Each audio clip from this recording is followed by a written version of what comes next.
Hoy quiero compartir con usted una reflexión profunda sobre un hecho que ha fungido como estrategia para fines personales.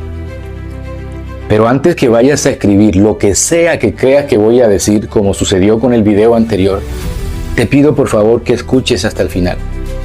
Es realmente desconcertante cómo los hilos del poder se van alineando con precisión milimétrica, casi como si todo estuviese guionado con antelación. Pero hay algo que olvidaron quienes orquestaron esta estrategia. Ya no estamos en los tiempos en que el silencio era cómplice y la tecnología una utopía lejana. Hoy la verdad se abre de paso, incluso entre las sombras más densas. Comencemos con un breve pero necesario análisis sobre la tragedia que rodeó el atentado contra Miguel Uribe.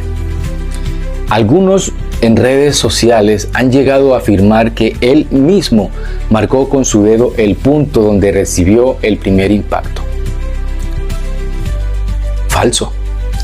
Miguel no anticipaba el ataque.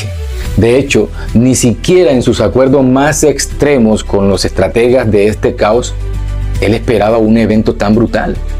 No se sentaron y le dijeron a Miguel lo que iba a pasar. Esto fue algo que sucedió porque lo escogieron a él.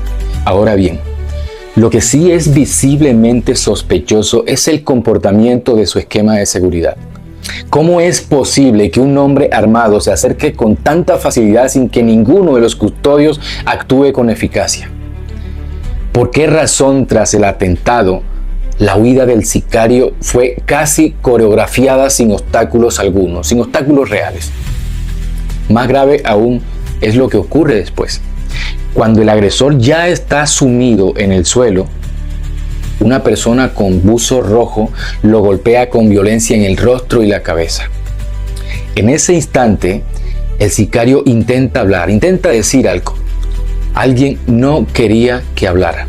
Tanto fue su empeño en silenciarlo que un propio agente de policía lo confronta y le pregunta: ¿usted también tiene algo que ver?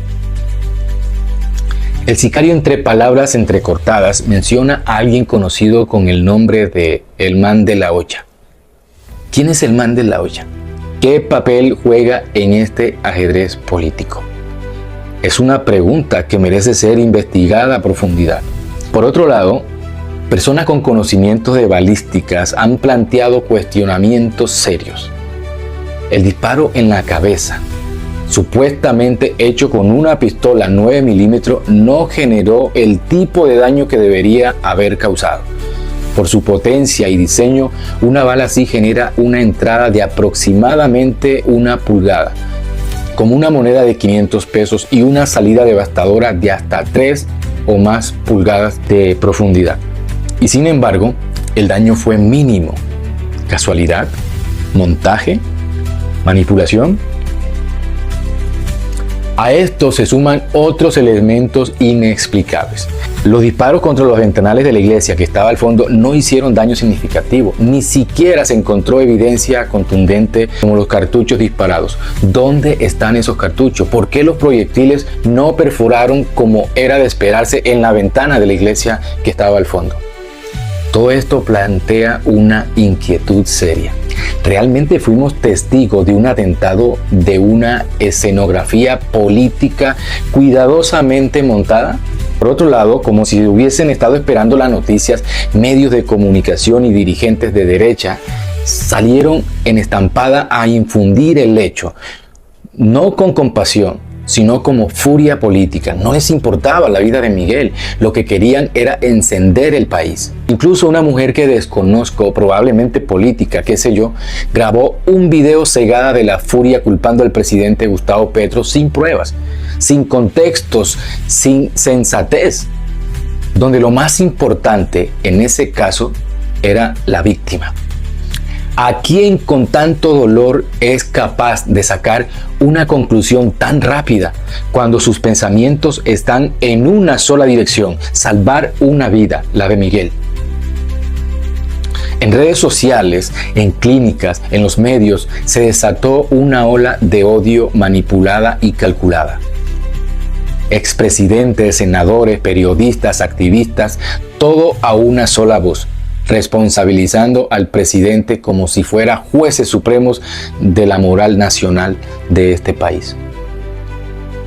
Incluso la esposa de Miguel Uribe expresó su inconformidad ante el uso político del dolor. Y es ahí donde el relato da un giro inesperado.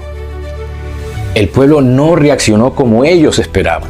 Sí, una parte cayó en la trampa, pero un sector aún mayor, mucho más grande, fue reflexivo. Cerró filas con el presidente Petro, comprendiendo que lo que había ocurrido no era un atentado cualquiera, sino una estrategia siniestra, y esa estrategia se les fue de las manos. Creyeron que las personas le íbamos a dar la espalda al presidente Petro, y sucedió lo opuesto a lo que ellos esperaban. Cuando se dieron cuenta de que no lograron polarizar como esperaban, recurrieron al plan B: cambiar la narrativa. Vicky Dávila, una de las primeras en culpar directamente al presidente Petro, ahora dice que fueron los del Clan del Golfo. ¿En qué quedamos? ¿A quién creen que pueden seguir confundiendo esta señora? Ahora todos los congresistas de la extrema derecha anuncian que temen por su vida, y en mi opinión deberían hacerlo. No se sabe a quién elegirán esta vez sus patrones para dar el siguiente paso. Créame, yo en su lugar estaría igual de asustado, pero no por Petro. Todos ellos saben que Petro jamás planearía algo así, pero no pueden cuestionar a sus jefes. Por tanto, solo le queda esperar. Dios no necesita vilipendiarse ante la oligarquía. La verdad es paciente pero implacable. Y como lo dije antes, todo saldrá a la luz. Solo es cuestión de tiempo. Ahora bien, me permito recordar otro evento no menor, lo que sucedía en el Catatumbo. ¿Coincidencia? ¿Casualidad? ¿Por qué justo cuando cierto personaje decía que iba para Cúcuta, todo se llenaba de tragedia y muerte? Y ahora que este personaje ha estado ocupado defendiendo sus intereses judiciales y no ha ido más por allá, ¿por qué reina la tranquilidad? ¿Por qué ya no hay muertes? ¿Por qué no hay caos? ¿Qué estará pasando allí? La respuesta está en lo que solicitó el presidente Gustavo Petro: la conmoción interior.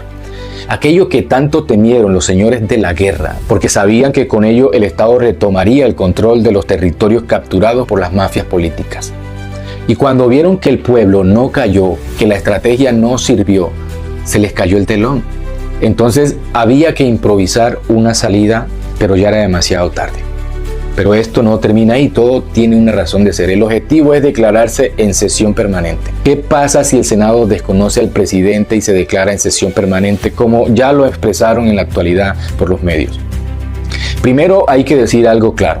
En Colombia no existe ninguna figura constitucional que le permita al Senado desconocer al presidente legítimamente elegido por el pueblo.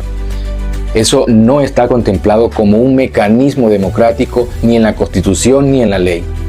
Ahora, si el Senado se declara en sesión permanente, lo cual sí puede hacerse según el reglamento interno, lo que estaría haciendo es un acto político, simbólico y legislativo para discutir una crisis, un conflicto de poderes, una situación extraordinaria. Esto es común en momentos de tensión institucional. Ahora usted me podrá preguntar, ¿existe algún artículo que respalde una posible acción del Senado? Sí. Pero no para desconocer al presidente, como dijeron ellos, sino para adelantar mecanismos constitucionales como el juicio político, proceso de responsabilidad en el artículo 174 de la Constitución, que establece que corresponde al Senado reconocer a las acusaciones que formule la Cámara de Representantes contra el presidente de la República, o quienes hagan sus veces por hechos ocurridos en ejercicio de sus funciones. Y el artículo 175 dice también que el Senado podrá imponer hasta por causas políticas la sanción de destitución del funcionario acusado o la inhabilidad para ejercicio de funciones públicas sin perjuicios de las demás sanciones legales. ¿Qué quiere decir esto? Quiere decir que si el Senado considera que el presidente ha cometido faltas gravísimas, puede juzgarlo políticamente. Pero no puede simplemente desconocerlo ni destituirlo por voluntad unilateral o por presión política. Para eso primero debe haber una acusación de la Cámara de Representantes, lo que lo certifica el artículo 178 en el numeral 3. Esto sin duda es una coalición con el único objetivo de derrocar al presidente Gustavo Petro. Todos sabemos, incluso los que han tramado esta estrategia, que el presidente no tuvo absolutamente nada que ver con este problema. Pero ellos, a pesar de todo, van a seguir cada guión de la estrategia hasta llevarlo a un juicio político con excusas absurdas y rebuscadas. Somos diligentes para entrar a juzgar y opinar sin pudor, pero analfabetas a la hora de ver la realidad en la que vivimos. ¿Qué podemos hacer nosotros para evitarlo? Primero hay que entender que este no es un momento para el silencio, sino para la acción. Para ello podemos hacer lo siguiente.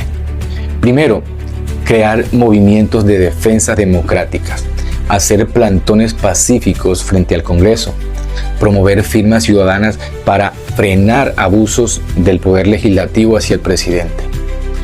Apoyarnos a nosotros los líderes para que hablemos con la verdad y sin miedo.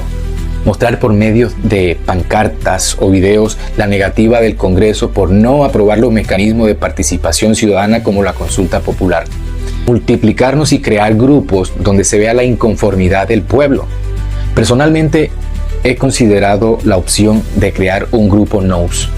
Nos identificamos con el logo y llenemos las salas de TikTok con estos logos. Que hayan live por doquier y que se vea esto como una manifestación. Allí brindamos pedagogía, relacionamos debates éticos sin reproches. De esta forma grabamos dichos lives y los subimos a las plataformas de TikTok, YouTube, Facebook, y que el país entienda que estamos con el presidente Gustavo Petro y que él no está solo. De todas maneras, esto es solo una idea que me parece estupenda. Sería como salir a marchar, pero desde casa. Solo háganmelo saber si están de acuerdo y luego les explico con más profundidad en qué consiste la estrategia y cómo se llevaría a cabo estos live y cuál es el objetivo, aunque ya ustedes lo saben. Ahora entienden por qué el presidente dijo en innumerables oportunidades que estaban preparando un golpe de Estado. Señores, esto lamentablemente es el inicio de una guerra mediática y aquí es donde debemos ser coherentes. La guerra es entre ellos. Nosotros no tenemos por qué arriesgar nuestras vidas porque unos mafiosos se niegan en dejar el poder. El presidente Petro, como todo líder que es, seguirá gobernando sin problemas. El Congreso puede meterse sus leyes por donde mejor les quepa. Nosotros seguimos en pie para conseguir la consulta popular y la posibilidad de una reelección, que este héroe vestido de político continúe con la presidencia. Esto es cuestión de tiempo. Estoy seguro que cuando llegue a la Corte Constitucional, todo volverá a la normalidad.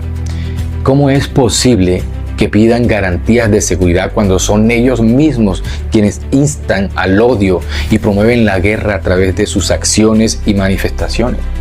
Para nadie es un secreto que ellos sacrificaron a Miguel Uribe para conseguir dos cosas. Primero, polarizar el país y que a través de la empatía tener acogimiento por parte del pueblo. Pero como no se les dio, ahora vienen con esta modalidad de desprestigio a la constitución política. Ellos están supremamente asustados porque están perdiendo todo el poder y por eso están dispuestos a todo. Pero lo único que usted debe saber es que quienes deciden si seguimos el juego somos nosotros.